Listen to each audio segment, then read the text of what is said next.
So, ఈరోజు మార్కెట్‌లో చూసినట్లయితే నిఫ్టీ దాదాపు 1.78% పెరిగితే నిఫ్టీ బ్యాంక్ 2.27% అయితే పెరిగింది. సో, ఫిన్ నిఫ్టీ చూసినట్లయితే దాదాపు 2.18% అయితే పెరిగింది. సో, ఇక బ్రాడ్ మార్కెట్ ఇండిసెస్ చూసినట్లయితే సో, ఓవరాల్ ఇండిసెస్ అన్నీ కూడా పాజిటివ్‌లోనే అయితే క్లోజ్ అయ్యాయి. సో, సెక్టోరల్ ఇండిసెస్ చూసినా కూడా అన్ని పాజిటివ్‌లోనే క్లోజ్ అయ్యాయి. సో, ఇటువంటి పరిస్థితుల్లో సో, మార్కెట్ మళ్ళీ పెరుగుతుందా లేదా పడుతుందా?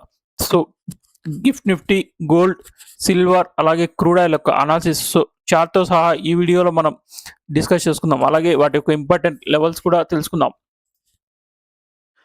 సో, ముందుగా గిఫ్ట్ నిఫ్టీ చూసినట్లయితే సో, ఆల్ టైమ్ హై నుంచి దాదాపు సో, 16% దాకా అయితే పడింది. సో, ఈ మంత్ మనం చూసినట్లయితే సో, దాదాపు 11% దాకా అయితే పడింది.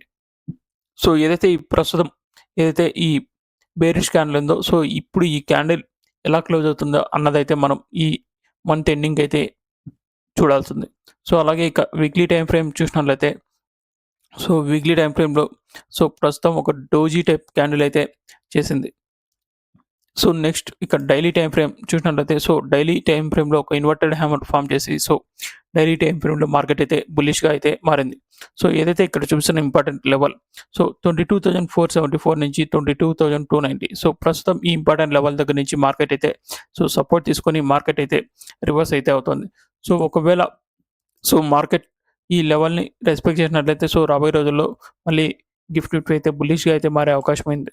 సో, ఒకవేళ ఈ లెవెల్ ఫెయిల్ అయినట్లయితే సో, ఏదైతే కింద చూపిస్తున్న లెవెల్ సో, 21,985 నుంచి 21,829 సో, ఇది గిఫ్ట్ నిఫ్టీకి ఇంపార్టెంట్ లెవెల్‌గా అయితే మారే అవకాశం అయితే ఉంది.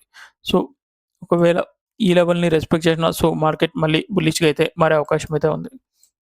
సో, ప్రస్తుతం మార్కెట్ కండిషన్స్ బట్టి సో, మనం రాబోయే రోజుల్లో సో, మార్కెట్ ఎలా మూవ్ అవుతుందన్నది మిగతా లెవెల్స్ కూడా రాబోయే రోజుల్లో మనమైతే డిస్కస్ చేసుకుందాం.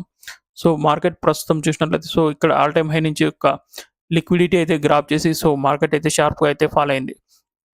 సో, ప్రస్తుతం ఈ క్యాండిల్ ఎలా క్లోజ్ అవుతుందో అన్న దాన్ని బట్టి సో, మార్కెట్ బుల్లిష్‌గా క్లోజ్ అవుతుందో సో, బేరిష్‌గా ఉంటుందో సో, మనమైతే ఎక్స్‌పెక్ట్ చేయొచ్చు. సో, అలాగే ఇక్కడ చూపిస్తున్న జోన్ సో, ఈ జోన్ అబోవ్ ఉన్నంత వరకు సో, మనమైతే మార్కెట్ బుల్లిష్‌గానే ఎక్స్‌పెక్ట్ చేయొచ్చు.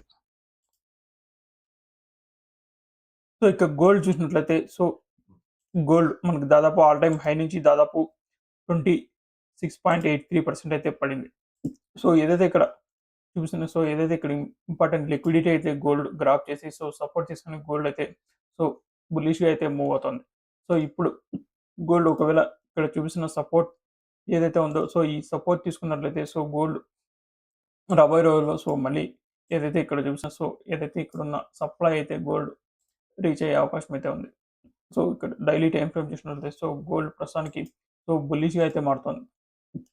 సో, ఏదైతే ఇప్పుడు ఈ క్యాండిల్ యొక్క హై బ్రేక్ చేసి సో, ప్రొజెక్షన్ చేసినట్లయితే సో, గోల్డ్ మళ్ళీ రాబోయే రోజుల్లో సో, ఇక్కడ చూపిస్తున్న సో, ఏదైతే ఇక్కడ సప్లై ఉందో సో, ఈ సప్లై అయితే రీచ్ అయ్యే అవకాశం అయితే ఉంది.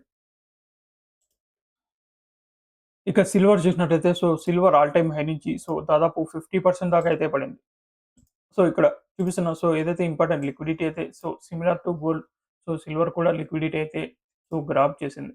సో, ఇక వీక్లీ టైమ్ ఫ్రేమ్ చూసినట్లయితే సో, ఏదైతే లిక్విడిటీ గ్రాబ్ చేసిన తర్వాత సో, ప్రస్తుతానికి సిల్వర్ అయితే బుల్లిష్‌గా అయితే టర్న్ అయింది. సో, ఇక డైలీ టైమ్ ఫ్రేమ్‌లో సో, నిన్న మనకు బుల్లిష్‌గా అయితే క్యాండిల్ అయితే క్లోజ్ అయింది. సో, రాబోయే రోజుల్లో సో, ఇప్పుడు ప్రస్తుతం సిల్వర్ కూడా సిమిలర్ టు గోల్డ్ సో, ఒక ప్రైస్ యాక్షన్ చేసినట్లయితే సో, రాబోయే రోజుల్లో సో, సిల్వర్ మళ్ళీ సో, ఏదైతే ఇక్కడ చూపిస్తున్న సో, సప్లై అయితే మళ్ళీ సిల్వర్ కూడా సో, గోల్డ్ లాగా రీచ్ అయ్యే అవకాశం అయితే ఉంది. సో, ఇక యుద్ధం మొదలైనప్పటి నుంచి సో, క్రూడ్ ఆయిల్ ధరలైతే భారీగా పెరుగుతున్నాయి కదా! సో, క్రూడ్ ఆయిల్ ప్రస్తుతం చూసినట్లయితే సో, దాదాపు $98 దగ్గరగా అయితే ట్రేడ్ అవుతుంది. సో, క్రూడ్ ఆయిల్ ఇక్కడ చూసినట్లయితే సో, ఏదైతే సో, ప్రైస్ యాక్షన్ చేసి సో, లిక్విడిటీ అయితే సో, క్రూడ్ ఆయిల్ గ్రాబ్ చేసి సో, ప్రైస్ యాక్షన్ చేసి సో, క్రూడ్ ఆయిల్ అయితే బుల్లిష్‌గా అయితే మారింది. సో, ప్రస్తుతం ఇటువంటి పరిస్థితుల్లో ఒకవేళ యుద్ధం మళ్ళీ తీవ్రమై సో, రాబోయే రోజుల్లో క్రూడ్ ఆయిల్ ధరలు పెరిగితే సో, మనం ఏదైతే ఇక్కడ చూపిస్తున్న సో, క్రూడ్ ఆయిల్‌లో అయితే ఒక కప్ అండ్ హ్యాండిల్ ప్యాటర్న్ అయితే సో, ఫార్మ్ అయ్యే అవకాశం అయితే ఉంది. సో, ఇక్కడ మనం చూసినట్లయితే సో, ఈ కప్ అండ్ హ్యాండిల్ సో, ఒకవేళ యుద్ధం గాని తీవ్రమై సో, రాబోయే రోజుల్లో క్రూడ్ ఆయిల్ ధరలు పెరిగితే సో, ఏదైతే ఇక్కడ క్రూడ్ ఆయిల్ ధరలైతే భారీగా అయితే పెరిగే అవకాశం అయితే ఉంది.